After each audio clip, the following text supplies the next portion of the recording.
Hello everyone and welcome to Chapter 2, Part 2. Today we're going to talk about Newton's laws. Sir Isaac Newton was one of the most famous scientists that has ever lived. He helped develop calculus. He came up with his 3 laws and the universal law of gravitation, which is very important for astronomy. He was also a very humble person. He admitted that he owed a debt to those who had studied nature before him. He was actually quoted saying, "If I have sinned further than other men, it is because I stood on the shoulders of giants." Now, why are we interested in Newton's laws of motion? Because those laws put together explain how objects, and by objects we mean any kind of objects, whether they're small subatomic particles or everyday objects or big objects like stars and planets, how they interact with each other and everything else around them. So that's very important, because once we understand how they interact with each other, then we're able to figure out masses of distant objects, for example, the masses of stars. So before we dive into Newton's laws, we need to talk a little bit more about falling objects. Galileo found that falling bodies do not fall at constant rates, which is what Aristotle had said and what the ancient Greeks believed. Falling bodies actually do accelerate. That is, they move faster with each passing second. Now, near the Earth's surface, a falling object will have a velocity of 9.8 meters per second. At the end of 1 second, it will be 19.6 meters per second after 2 seconds, and 29.4 meters per second after 3 seconds, and so on, just like the picture illustrates. Now, each passing second is basically adding 9.8 meters per second to the object's velocity. So in modern terms, the steady increase in the velocity of a falling body by 9.8 meters per second each second is called the acceleration of gravity at Earth's surface. Acceleration in general is given the symbol of lowercase a, and it's defined as the change in an object's velocity divided by the change in time. Now, the symbol for velocity is lowercase v, and the symbol for time is lowercase t. Now, if we write this down as a mathematical equation, acceleration looks like this. A is equal to delta v over delta t, where the triangular symbol you see there is capital Greek letter delta, which stands for change, meaning final minus initial. So whenever you see a mathematical formula that has a delta in front of the quantity, I want you to think about how much that quantity is changing. For example, delta v in this case would be the final velocity minus the initial velocity of the object. So by how far the velocity has changed. Delta t would be like the time interval. What is the final time that we're looking at the object's motion versus the initial time? Now, if you take a look at these 2 arrows right there, both acceleration and velocity are pointing downwards. That's because they're what we call directed quantities. So direction is very important, whether it's up or down, left or right at an angle. Whenever we have a quantity that has direction associated with it, we call that a vector.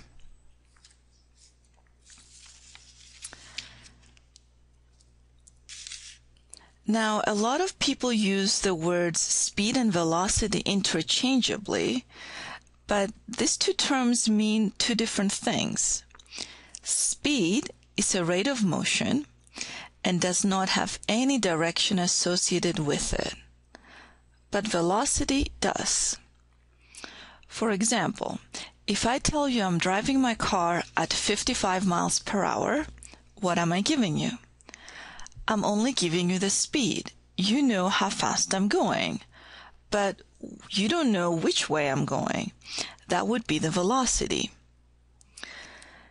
If you're driving a car in a circle, let's say, at 55 miles per hour, your speed is constant because you're always moving at 55 miles per hour, but your velocity is changing because your direction of motion is changing because you're going around in a circle. So an object experiences an acceleration if its speed changes or if its direction of motion changes. So think of acceleration taking place when something is increasing its speed, accelerating, decreasing its speed or decelerating, or changing its direction of motion, turning, going around in a circle, that sort of idea. Now, if you think about your car, how many things are there in your car that can cause acceleration? There are 3 things: the gas pedal, the brake pedal, and the steering wheel. All 3 change the car's velocity. Therefore, they are accelerators.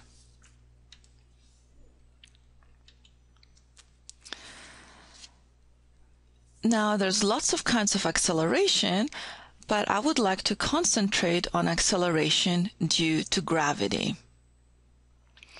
Now, it's important to know that acceleration of gravity is independent of the mass of the falling object. And Galileo was the first one to figure that out. So he discovered that acceleration does not depend on how heavy an object is. And this is also contrary to the teaching of Aristotle, who believed that heavy objects, which contained more earth and water, that's what was believed at the time, fell with higher velocity. Galileo found that the acceleration of a falling body is the same whether it is heavy or light. Now, if you take a look at frame A, according to some accounts, he demonstrated this by dropping balls of iron and wood from the top of the Leaning Tower of Pisa to show that they would fall together and hit the ground at the same time. In fact, he probably did not perform this experiment. It wouldn't have been conclusive anyway because of air resistance. However, more than 300 years later, Apollo 15 astronaut David Scott, standing on the airless moon, airless because it has no atmosphere, he demonstrated the truth of Galileo's discovery by simultaneously dropping a feather and a steel geologist's hammer as shown in frame B. And of course, they fell at the same rate and hit the lunar surface at the same time. Now, I'll put a link to YouTube that shows the original video footage of the Apollo 15 experiment.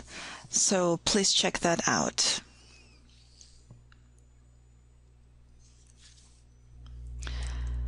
Now that we know a little bit about acceleration, let's talk about Newton's laws. Now, there's only 3 of them, and let's start with the first one. Newton's first law of motion is really a restatement of Galileo's law of inertia. An object continues at rest or in uniform motion in a straight line unless acted on by some force. Astronauts drifting in space will travel at constant rates in straight lines forever if no forces act on them.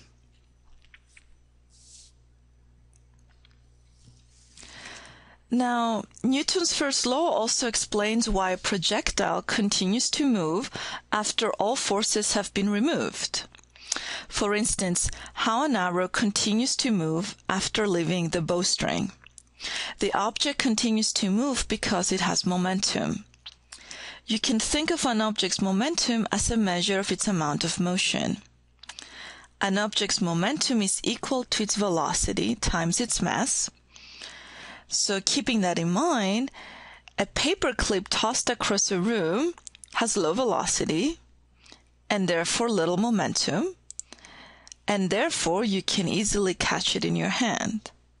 But if you throw that same paperclip with the speed of a rifle bullet, then you would have a tremendous momentum, and let's hope you would not even dare try and catch it.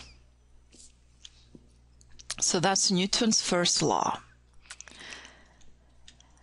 Newton's second law of motion is about forces. Where Galileo spoke only of accelerations, Newton saw that an acceleration is the result of a force acting on a mass. Newton's second law is commonly written as F equals ma, where capital F is the symbol for forces, little m is the symbol for mass, and of course you know little a is the symbol for acceleration.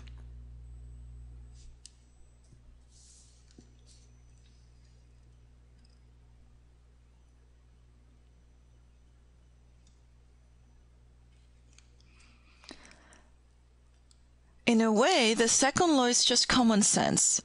You experience its consequences every day. The acceleration of a body is proportional to the force applied to it. For example, if you push gently against a grocery cart, then you expect a small acceleration.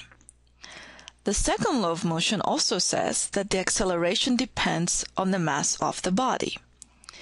If your grocery cart is filled with bricks, and you push it gently, you expect very little result. If it is full of inflated balloons or cotton balls, however, it will move easily in response to a gentle push. Also, second law says that the resulting acceleration is in the direction of the force. And this is also what you would expect. If you push on a cart that is not moving, you expect it to begin moving in the direction you push. Now, second law of motion is important because it establishes a precise relationship between cause and effect. Objects do not just move. They accelerate due to the action of a force. Moving objects do not just stop. They decelerate due to a force. And moving objects don't just change direction for no reason. Any change in direction is a change in velocity and requires the presence of a force. Aristotle said that objects move because they have a tendency to move, but he was wrong. And Newton said that objects move due to a specific cause, which is a force. Now, why are we interested in that? Well, this is how we can figure out the motion of objects in physics and astronomy. So when we're looking up in the sky and we look at stars or any other celestial objects, we can figure out their motion by applying Newton's second law.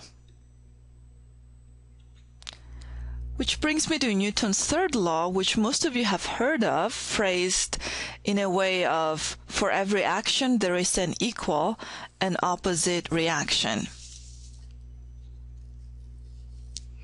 In other words, forces must occur in pairs directed in opposite directions. For example, if you stand on a skateboard and jump forward, the skateboard will shoot away backward. As you jump, your feet must exert a force against the skateboard, which accelerates it toward the rear. But forces must occur in pairs, so the skateboard must exert an equal but opposite force on your feet, and that is what accelerates your body forward. Now, I put a nice link to a NASA video clip on Newton's laws described by an astronaut on board the International Space Station. So if you guys get a chance, I would recommend you take a look at that video.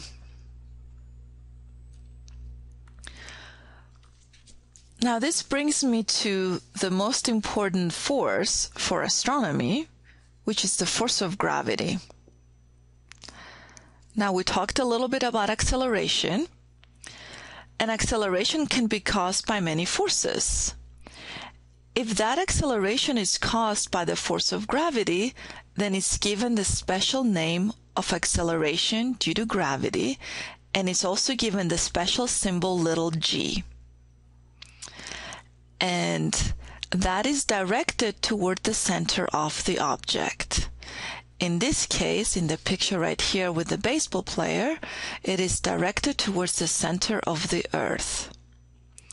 So if we rewrite Newton's second law, F equals ma, in terms of the acceleration responsible for the force, then we get to replace little a with little g, and we can rewrite force as equal to mass times g.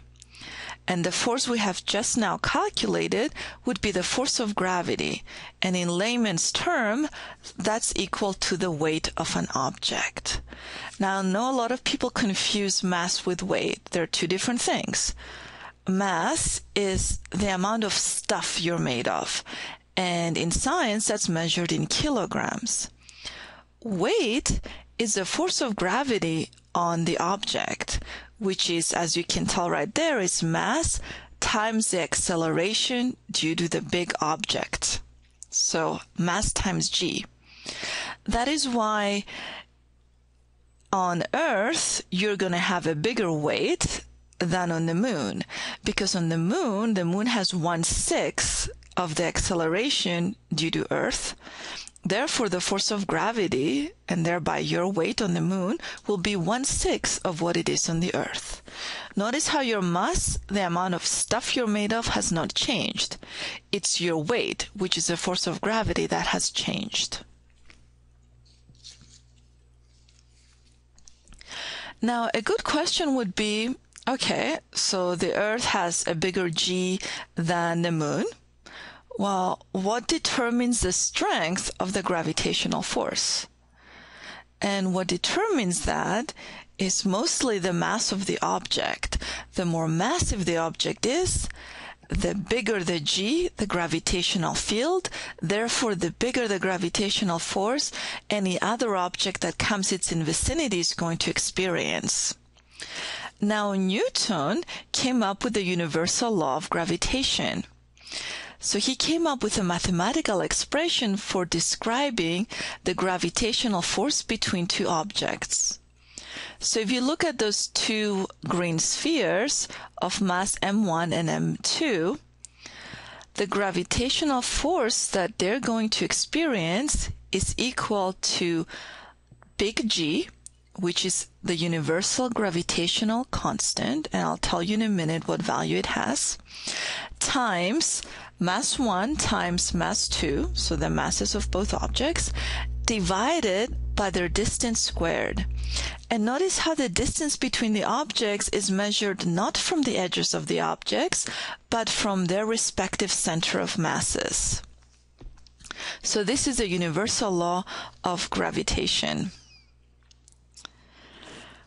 Now, notice on the right there's a graph of force F versus distance r.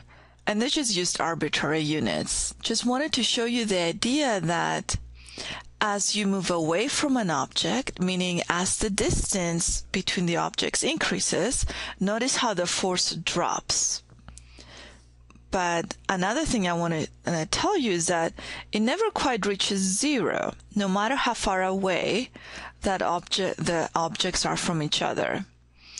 That's why we say that the force of gravity has an infinite range. The closer you get to it, the more you feel it. The further away, the less you'll feel it, but you will never feel absolutely zero, nothing. It would just be very small. Now, every particle of matter in the universe, no matter what it's made of, every single particle attracts every other particle with a force that is directly proportional to the product of the masses of those particles and inversely proportional to the square of the distance between their centers. This is, in words, Newton's law of gravitation. Now, the constant g that I talked about in our universe has the value of 6.67 times 10 to the minus 11 newtons meter squared per kilogram squared. Couple of things about units right here. Forces always have units of newtons after Sir Isaac Newton.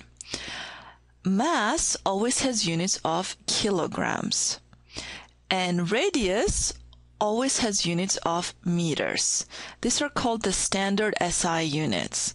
Now, in astronomy, sometimes we move away from the meter unit for length because things are so far away, like we talked about in chapter 1.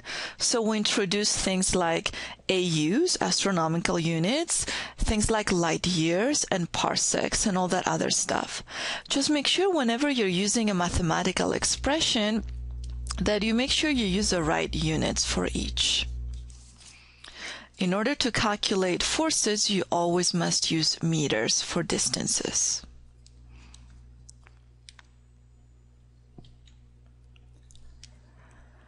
Which brings me to Newtonian mechanics. Now, Kepler's laws were empirical laws. He used all the data he collected from Tycho Brahe, he put it together, and he came up with his laws. But they're really a consequence of Newton's laws. Now, the first law of Kepler's law needs to be modified a little bit. Now, Kepler said that the orbit of a planet around the sun is an ellipse with the sun at one focus. But Newton corrected that and said the orbit of a planet around the sun is an ellipse with the center of mass of the planet-sun system at one focus. So, for example, let's take a look at caption A, the first frame right there. The orbits of two bodies, so let's take stars. If they have equal masses, they're going to follow an elliptical orbit under the influence of their own mutual gravity. And they're going to have that common focus that's pointed right there in the picture. Now notice how that focus is not at the center of either star, but instead is at their center of mass, which is located halfway between them.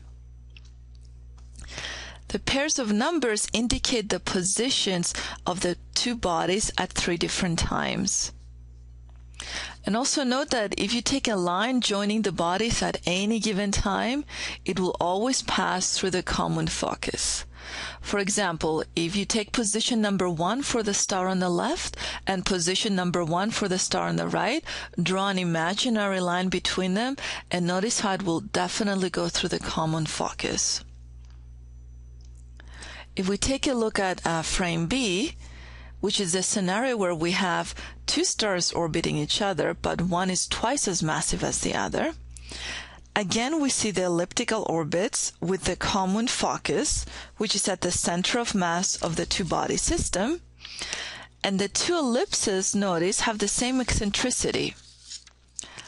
However, in accordance with Newton's laws of motion, the more massive body moves more slowly and in a smaller orbit. And in this particular case, the larger ellipse is twice the size of the smaller one. Now, a legitimate question you may have is, okay, well, why do the planets in our solar system orbit the sun? Why don't they just continue in a straight line, just like Newton's first law describes? Well, the resulting orbits of planets is actually a balance between the objects or the planet's tendency to move in a straight line at a constant speed, which is Newton's first law, and the additional gravitational pull of the sun. So if you take a look at the diagram right there, there's a never-ending tug of war taking place between the sun's gravitational pull, which, remember, always pulls towards the center of mass of the object, and we also have the planet's velocity trying to go in a straight line, the red arrow. If you combine the two together, the resultant path is that black arrow, which is the orbital path of the planet.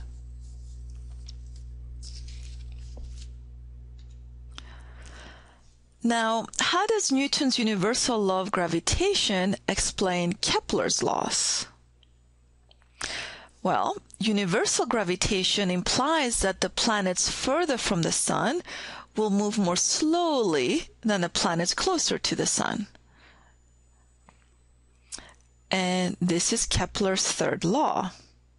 Universal gravitation also implies that when a planet is closer to the sun in its orbit, it will move faster than when it is further from the sun.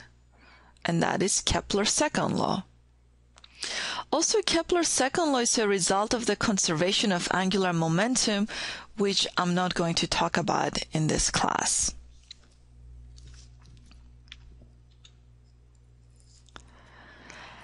Now, I want you to take a look at more precisely 2.2, which in your book is on page 52. I like this little table in your book because it shows you how you can use Newtonian mechanics to weigh the sun. And this is pretty cool when you think about it because, first of all, we can't get close enough to the sun, even if we took the time and the money and the energy to do that. And second of all, we don't have a scale big enough to get the mass of the sun. So what do? Well, we use basic math and physics principles to derive an equation for the mass of the sun without ever actually going there, let alone using a scale.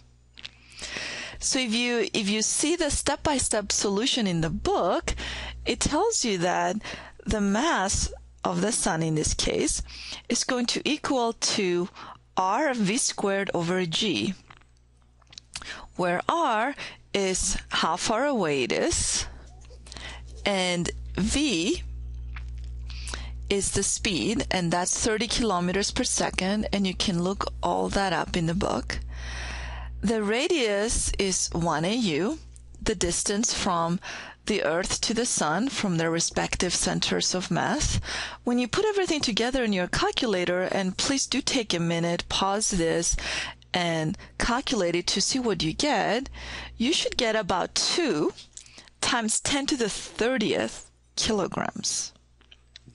Now, I also want you to take a pause here and consider this. 10 to the 30th is a 1 followed by 30 zeros. And we have 2 of that. That is the mass of the sun. That is tremendously, amazingly, humongously big. It is very, very, very massive.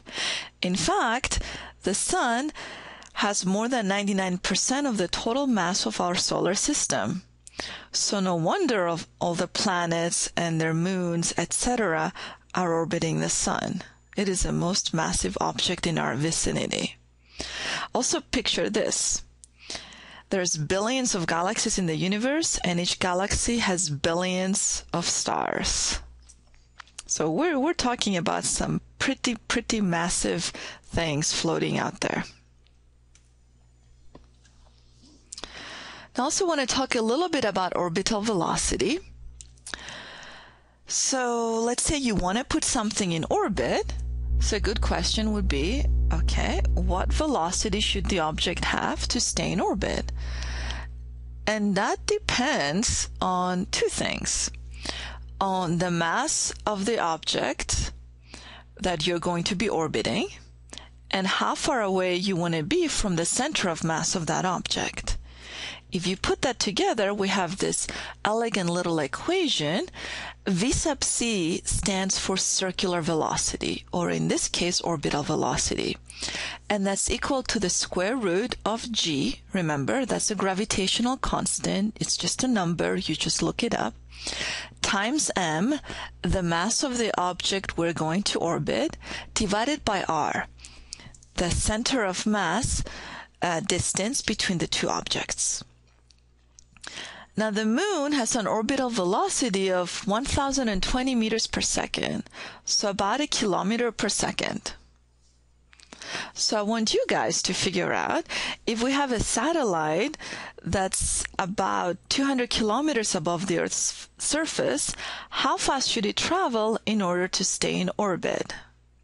So go ahead and pause right here and put in all the information in your calculator.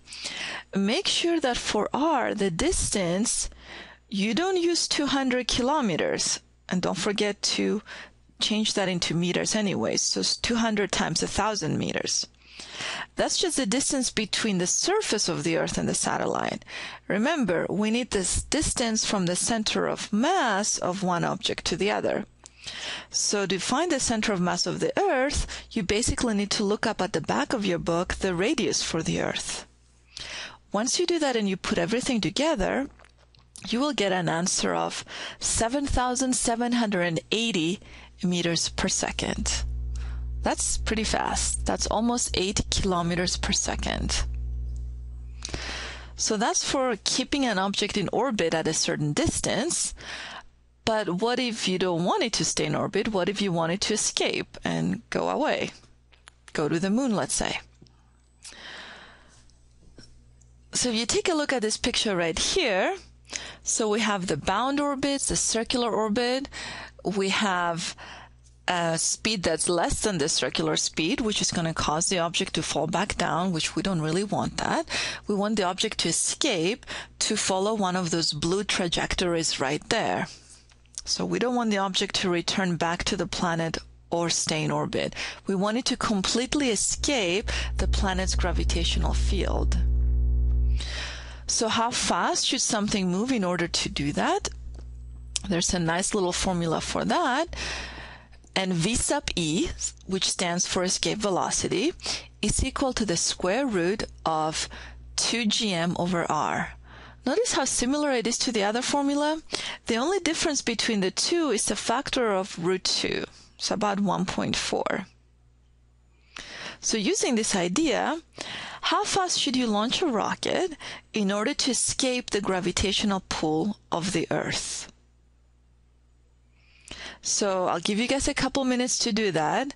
Remember, g is the gravitational constant. It's just a number. You look it up.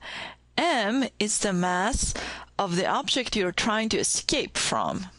So it will be the mass of the Earth, which you also have to look up. Make sure you put that in kilograms and not some other funky unit. And then R should also be in meters.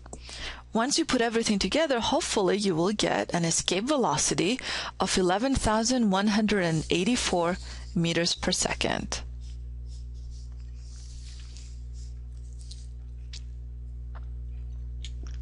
All right. Now, I also want to talk about Kepler's third law again, the way it was changed and made a lot better actually by Newton. And remember, Kepler's third law is p squared equals to a cubed. The period of an object squared, and remember that's measured in units of years, is equal to the semi-major axis cubed, and that's measured in astronomical units.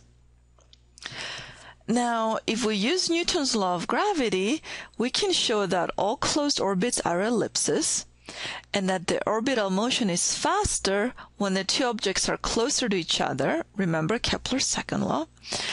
And Kepler's third law can be rewritten with respect to the masses of both objects, and it will look like this. P squared is equal to a cubed divided by the masses of both objects.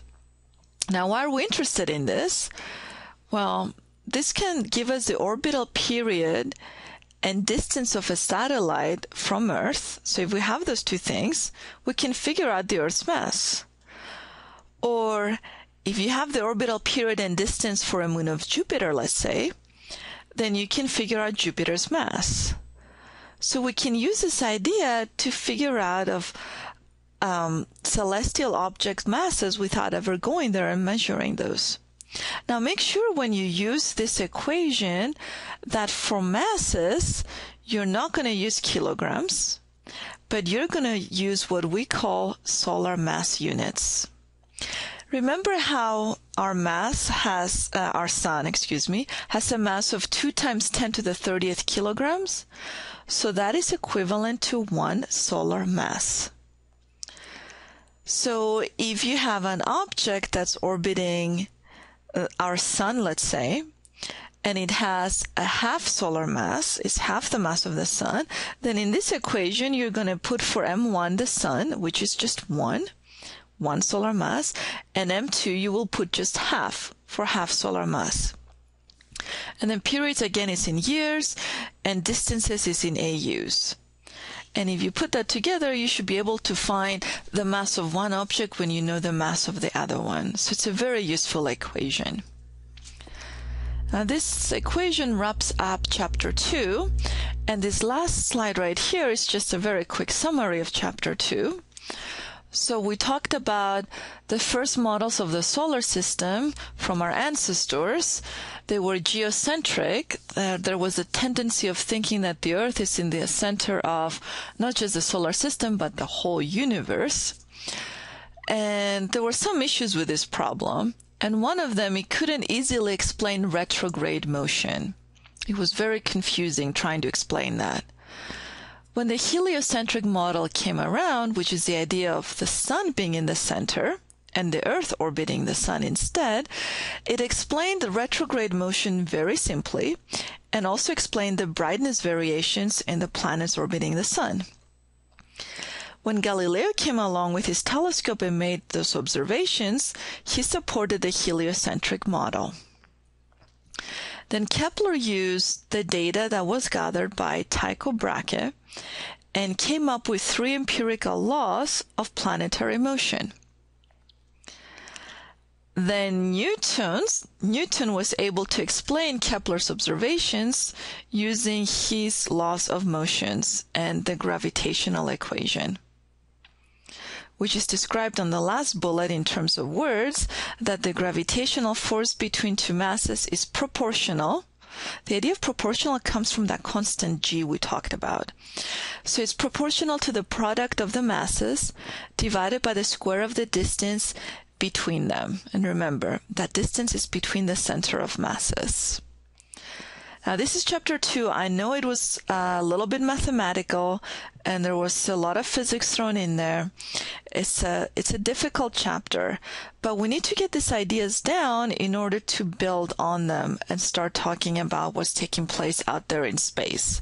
So please study chapter 2.7 through 2.8 very carefully. I want you to be able to understand Kepler's and Newton's laws. Make sure you log into Mastering Astronomy because it has a lot of conceptual questions with visual aids and animations and all those kind of things that are going to help you visualize what's taking place. Also, don't forget to keep track of your quizzes, your homeworks, your exams, and everything pertaining to this course.